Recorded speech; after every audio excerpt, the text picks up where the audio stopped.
মাছের ঝোল তো অনেকভাবে খেয়েছেন, একবার এইভাবে রান্না করে দেখুন। যে কেউ এক থালা ভাত এই মাছের ঝোল দিয়েই খেয়ে নিতে পারবে। নমস্কার বন্ধুরা, আজকে দুর্দান্ত স্বাদের মাছের ঝোলের একটা রেসিপি নিয়ে এসেছি। চলুন তাহলে রেসিপিটা দেখে নেওয়া যাক। এখানে দেখুন আমি রুই মাছ নিয়েছি। এখানে আমি 9 পিস রুই মাছ নিয়েছি। মাছের পিসগুলো কিন্তু খুব বেশি মোটাও না, আবার একদম যে পাতলা সেটাও না। খুব বেশি মোটা হলে ভেতরে মশলাগুলো ঢুকবে না, আর একদম পাতলা হলেও ভালো হবে না খেতে। সেই কারণে মিডিয়াম করে মাছগুলোকে কেটে নিতে হবে। তারপরে মাছগুলোকে ভালো করে ধুয়ে নিয়েছি, জলটা ঝরিয়ে নিয়েছি। তারপরে দিয়েছি 1 চামচ কাঁচা সর্ষের তেল, আর দিয়েছি পরিমাণ মতন লবণ, আর দিয়েছি এখানে হলুদের গুঁড়ো প্রায় 1/2 চামচ মতন। সমস্ত কিছু দিয়ে ভালো করে এখন হাত দিয়ে এইভাবে মেখে নিতে হবে। এখানে সর্ষের তেলটা অবশ্যই দেবেন মাছটা যখন হলুদ আর লবণ মাখার সময়, কারণ সর্ষের তেলটা দিলে এর সঙ্গে হলুদ লবণটা ভালোভাবে লেগে থাকবে। তো দেখুন বন্ধুরা, এইভাবে খুব ভালো করে আমি মেখে নিয়েছি। এখন এই মাছটাকে 10 মিনিটের জন্য রেস্টে রেখে দিতে হবে। এদিকে একটা মশলা বানিয়ে নেব। নিয়েছি 3 চামচ পোস্ত। পোস্তর সঙ্গেই যোগ করে দিচ্ছি সর্ষে। এখানে আমি সাদা সর্ষে নিয়েছি 3 চামচ। আর এখন এই পোস্ত আর সর্ষেটাকে পেস্ট করে নিতে হবে। এখানে আমি একটা জার নিয়েছি, জারের মধ্যে নিয়েছি। আর প্রথমে দেখুন জল না দিয়ে এটাকে গুঁড়ো করে নেব। তারপরে একটু জল দিয়ে একদম মিহি করে একটা পেস্ট বানিয়ে নিতে হবে।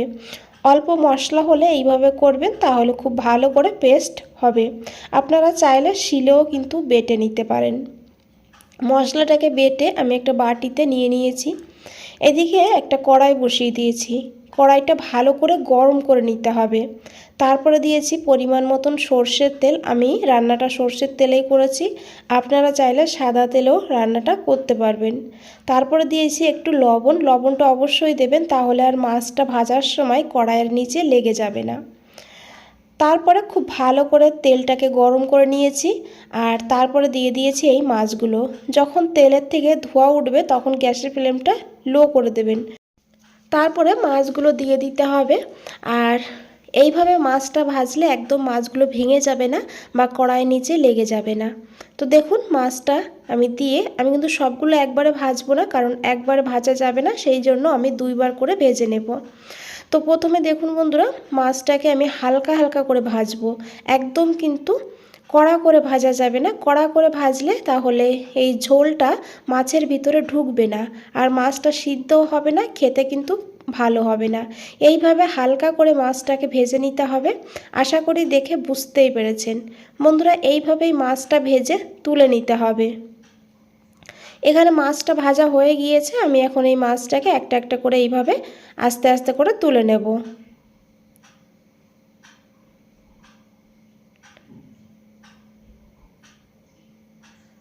আর বন্ধুরা, একইভাবে বাকি মাছগুলোকেও কিন্তু ভেজে নিতে হবে। তো বাকি মাছগুলোকেও আমি এখানে দিয়ে দিয়েছি, আর দিয়ে একইভাবে হালকা হালকা করে মাছটাকে ভেজে তারপরে তুলে নিতে হবে। এখানে সব মাছগুলো আমি ভেজে নিয়েছি। দেখুন এইভাবেই কিন্তু মাছটাকে ভাজতে হবে।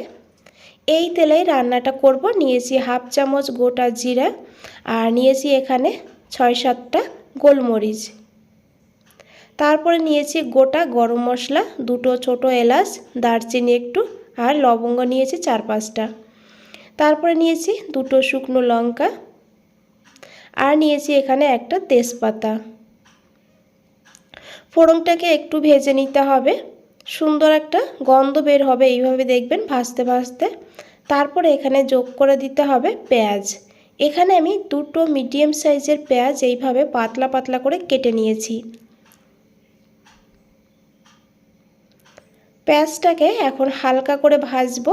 প্রথমে এইভাবে তেলের সঙ্গে মিশিয়ে নেব, আর তারপরে এখানে দিয়ে দেব লবণ। পেঁয়াজের উপরে লবণ দিয়ে ভাজলে তাহলে পেঁয়াজটা খুব তাড়াতাড়ি ভাজা হবে, আর সুন্দর একটা কালারও হবে। তো এখানে আমি এই রেসিপিতে যতটা লবণের প্রয়োজন দিয়ে দিয়েছি। পরে টেস্ট করে দেখে যদি লাগে দিতে হবে। তো এখন আমি খুব ভালো করে মিশিয়ে নেব আর পেঁয়াজটাকে হালকা গোল্ডেন ব্রাউন করে ভেজে নিতে হবে।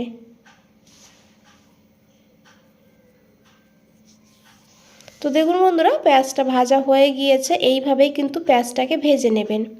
আর তারপরে এখানে যোগ করে দিতে হবে আদা আর রসুনের পেস্ট। এখানে আমি 1 ইঞ্চি আদা আর 6-7 কোয়া রসুন একটু জল দিয়ে বেটে নিয়েছি। এখন এই আদা আর রসুনটাকেও কষিয়ে নিতে হবে। আদা আর রসুনের কাঁচা গন্ধ যেন না থাকে সেইভাবে করে কিন্তু কষাতে হবে।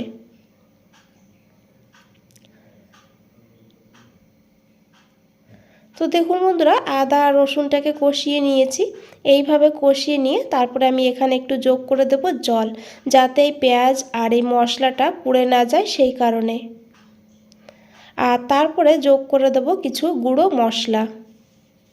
প্রথমেই দিয়েছি 1/2 চামচ জিরের গুঁড়ো, 1/2 চামচ দিয়েছি এখানে ধনিয়ার গুঁড়ো, আর 1 চামচ দিয়েছি কাশ্মীরি লঙ্কার গুঁড়ো। ঝাল হবে না, তবে কালারটা ভালো হবে।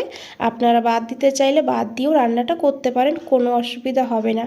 দিয়েছি 1/2 চামচ ঝাল লঙ্কার গুঁড়ো, তবে ঝালের পরিমাণটা আপনারা বাড়িয়ে কমিয়ে নিতে পারেন। তারপরে দিয়েছি 1/2 চামচ হলুদের গুঁড়ো। এখন খুব ভালো করে মিশিয়ে নেব আর তারপরে ঢাকা দিয়ে 2-3 মিনিটের জন্য লো ফ্লেমে রেখে দেব।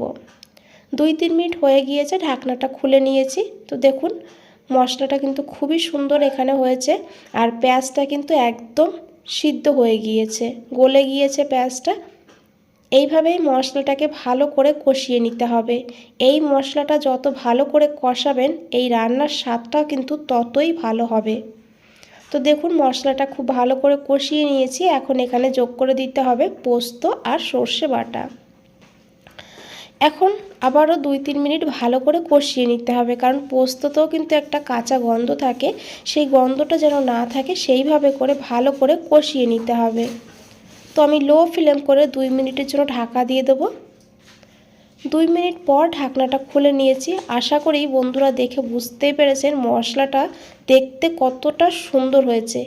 এটা খেতেও কিন্তু অসাধারণ হয়।